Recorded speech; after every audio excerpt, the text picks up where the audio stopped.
Welcome, Tasia. I'm so happy to have you here with me today. How are you?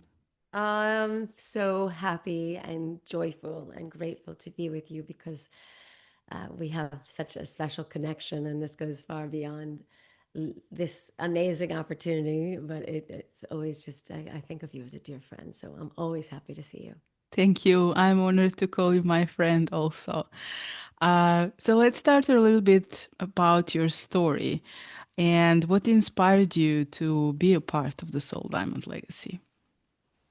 Well, of course, you. Because you asked. So I'd like to say it's a really concentrated. I had this idea, and no, you said I'm making this Soul Diamond Legacy, and I'm bringing together leaders, thought leaders in this idea of what it means to be an intuitive leader. And I was just honored to be asked because I do feel that our connection has been very long, but what I have to contribute to that uh, can be helpful and will be helpful, which is really this idea of what it means to give great voice. So I felt like I could make a contribution to it, and because you asked. I'm honestly very honored that you said yes. You know, I adore you. And although I knew you for so many years, I didn't know so much about your story. And I'm very excited that this book is coming out, and I can't wait for the readers to give their great voice and tell us what they think about that.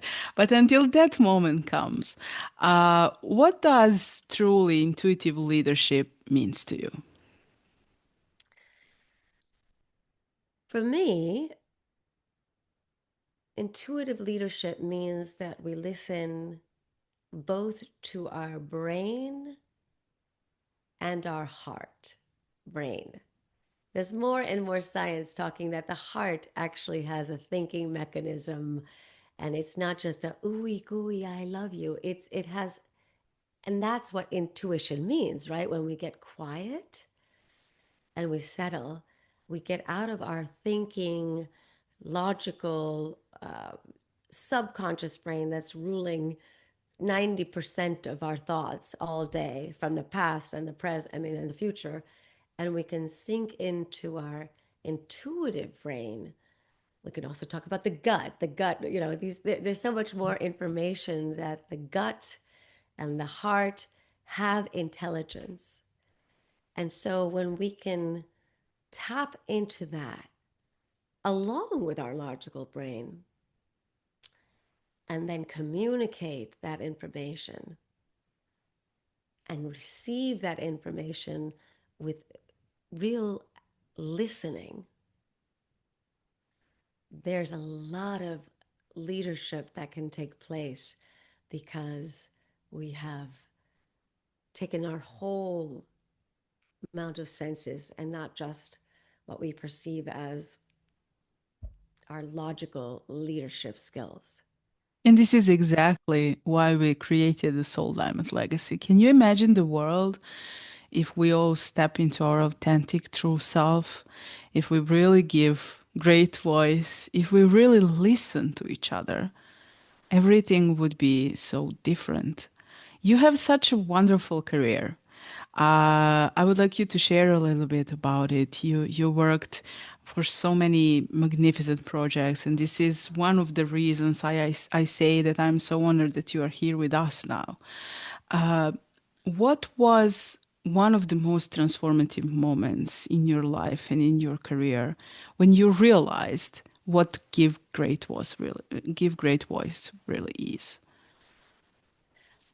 Well, that's a great question. And it's a great question to give great voice. And I had to come up with that, what does it mean to give great voice? Because it was an evolution of starting on camera. I started on camera when I was very young, at 15 years old. I got my first professional movie. And from there, I went on to a soap opera. And I was acting for many years.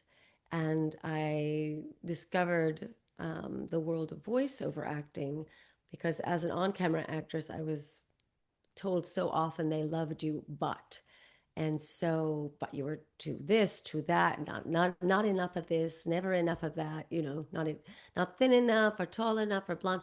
all the things. So this passion that I had to share my gifts and talents, I got to, but there was always this barrier of not being what is the perceived character in our minds. And it really depleted me as a human on top of being, feeling, that I wasn't what Hollywood considered beautiful.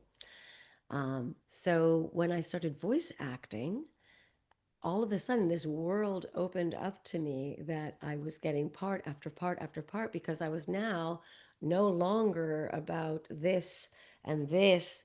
It was literally what my voice could do. And so this liberation happened that I could give great voice. And the more I did it, the more I realized that our voices really are these magical instruments that can move and touch and impact, which is what it means at its essence to give great voice. And that by knowing how to combine, just as a voiceover actor, what role we're playing, because as voiceover actors, we get the role, we get the description, and we get the adjectives of how that voice sounds. I realized not only can I do that in my professional life, but if I could bring those same skills into my personal life and professional life off the voiceover, I could have a very successful life communicating.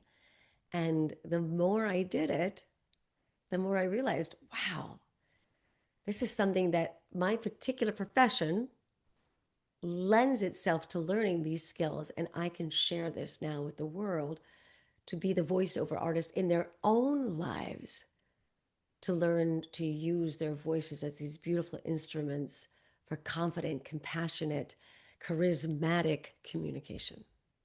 This is exactly why I called you to be a part of the Soul Diamond Legacy. Well, I'm glad because you knew, and it has been a journey for me, but it is certainly something that continues to be. And of course, you embody what it means to give great voice because you are a magnificent human and you use your voice constantly to engage with people, just as you're doing now. But you're also able to do that in your personal life as a wonderful, loving mother, which I've witnessed so often, and wife and friend. And that is something that I feel as a society, we're losing a lot of that because we don't communicate with our voices, especially in the last 10 years. So this was the turning point where I left on camera acting and I've devoted myself 30 years to giving great voice and translating what it means to me to help others to do it, even if they're not professional voiceover actors. Well, I learned from the best.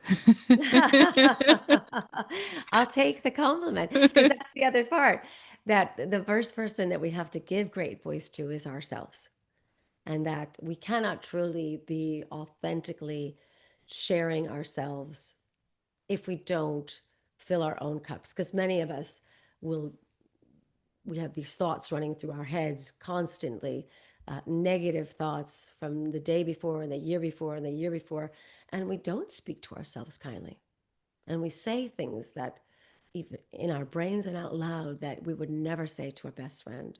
And so that is the three levels of give great voice are through self affirmation. I call it now. I teach. I used to say I teach the art of confident, compassionate communication, utilizing the skills of a voiceover actor in your own life so you can play your professional and personal roles more successfully. So that's the elevator pitch. Now, as I've understood more and more about this idea again, and there's so much now coming out, all my algorithm keeps sending me, how do we speak to ourselves? How do we speak to ourselves? Literally, how do we speak to ourselves? Um, that I teach now the art of self confident communication because we speak to ourselves with love and compassion and kindness and courage. I am amazing. I can do this. I believe in myself. And then we can go out into the world and say, you're amazing. And I support you and I have enough to give to you and you and you. But if we don't do that for ourselves first, then we're coming from a place of inauthenticity. I absolutely couldn't agree more. Um, and that is the moment when we actually allow our diamond to shine. We all have diamond inside of us, but if we don't polish it, if we don't allow it to shine, no one will see it. This is how I see the Give Great Voice also.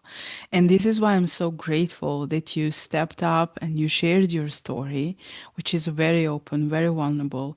And you're an Emmy awarded voiceover artist. You are successful in all the shapes that society can see now.